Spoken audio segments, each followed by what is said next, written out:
Film के promotion के सिलसिले में आर माधवन नवाबों के शहर लखनऊ पहुंचे, जहां वे मीडिया के साथ जनता से भी रूबरू हुए। हम भी अपने आप को ना उतना फ्लॉड नहीं फील करना चाहते। नम्बी नारायण साहब के साथ भी यही हुआ।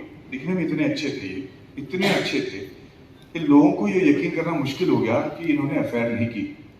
इनको तो लगा कि इन्होंने तो 100% ली होगी मौलवी औरत की। ये तो मतलब बनता है, जीनियस है, गुड लुकिंग है, क्यों नहीं। मैं आपको बोल रहा हूँ कि इतने गुड लुकिंग थे। तो मैं कह रहा हूँ कि इंसान दिखने में जब 29 साल का था बहुत अच्छा था। तो मैं चाहता हूँ कि आप कल्पना कर लें एक गुड लुकिंग बंदे का, ठीक है। मैं आपको कह रहा हूँ कि ये जब प्रिंसटन में था, ये जॉन एफ कैनेडी से भी दिखने में अच्छा था।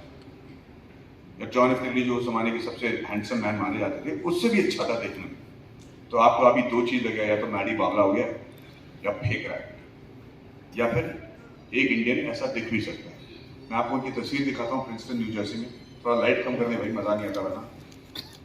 उनका फोटो देखिए प्रिंसटन न्यू जर्सी में, और मुझे बताइए कि मैं सही कह रहा हूँ या गलत। नम्बी नारायण प्रिंसटन अपने बीवी के साथ नहीं है, ये देखिए। जी हाँ, थैंक यू। तो ये इंसान अफेयर कैसे नहीं कर सकता? जरूर हुआ होगा, और यही कवच को तोड़ा हमने। एक साइंटिस्ट की जिंदगी बर्बाद कर दी, उसको, उसके फैमिली को बर्बाद कर दिया। और जो दो वजह से मैंने ये फिल्म बनाई है, पहला वजह यह है कि जो नम्बी नारायण साहब के साथ हुआ वो दुनिया में, सिर्फ इंडिया में नहीं पर दुनिया में किसी साइंटिस्ट या देशभक्त के साथ नहीं होना चाहिए भाई साहब।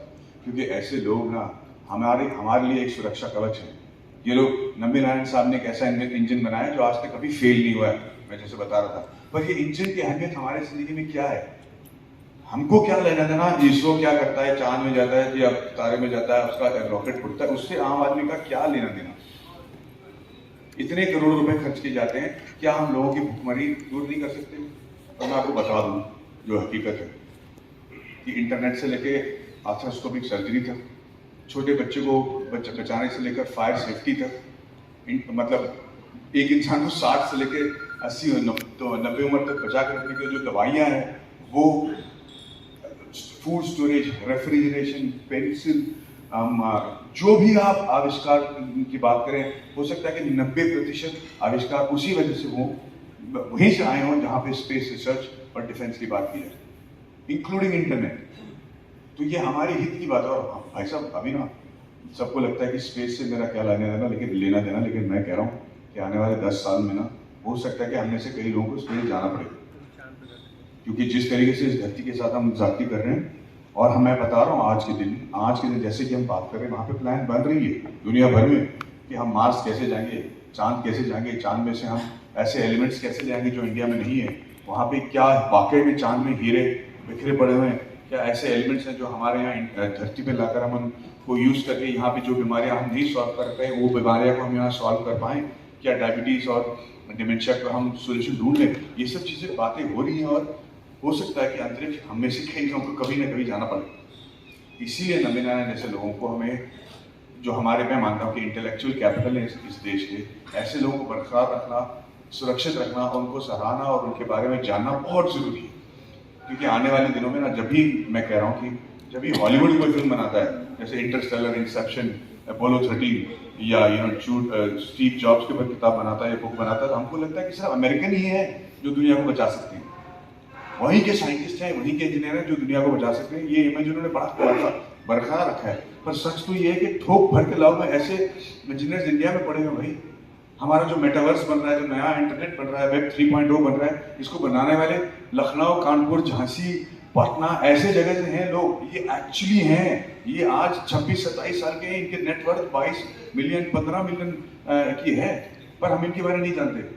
हम पिक्चर नहीं बनाते, सुंदर पिक्चर या सत्य नडेला के बारे में, क्योंकि फिल्म इंडस्ट्री को पता ही नहीं कि यार इनकी तरफ कैसे पिक्चर बनाई जाए। हम रिसर्च ही नहीं करते, ये हमारे लिए हीरो है ही नहीं। तो मैं चाह रहा था कि एक और हम एक फिल्म बनाएं जहाँ लोगों को यकीन हो जाए कि इंडियन साइंटिस्ट भी दुनिया के सबसे मशहूर साइंटिस्ट में से हो सकते हैं। हमारे यहाँ भी जेम्स बॉन्ड के बाप हैं, और इन्होंने कर दिखाया है ये सब चीज़ें।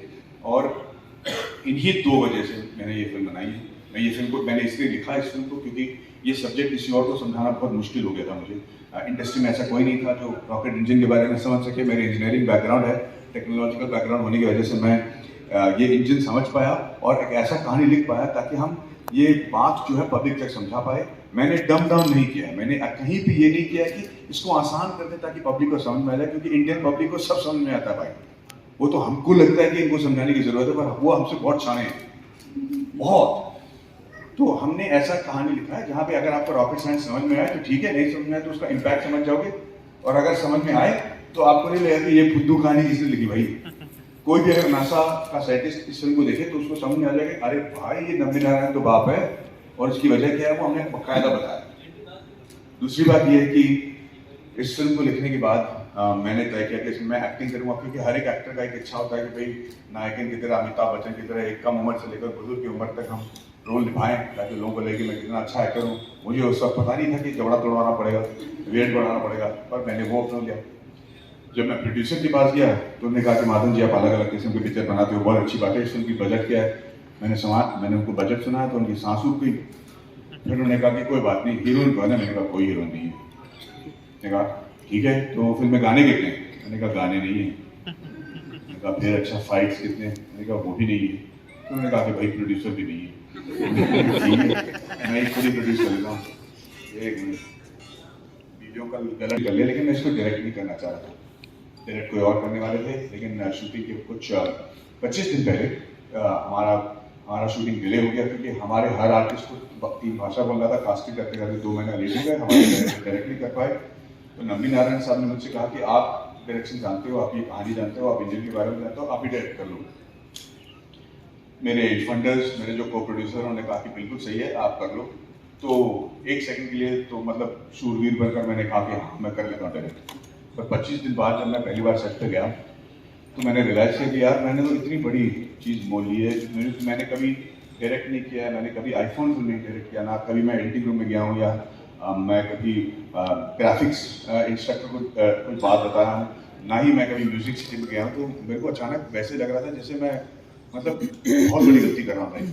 मेरे एक दोस्त ने फ़ोन किया अमेरिका से और कहा कि भाई तू पहुँच चुका है सेट पे, लोग तैयार है ना, लोग तुमको देख रहे हैं, जज कर रहे हैं, तो काम करो पहला एक शॉट ले लो, बस जो वो एक शॉट तू चाहता था वो शॉट ले ले, फिर तू तय कर लेना। और मैंने वो एक शॉट ली, फिर दूसरी शॉट ली, अब ये शॉट ले लेकर आज मैं आपके सामने खड़ा हूँ। पिक्चर रेडी है और 1 जुलाई को रिलीज होने वाली है।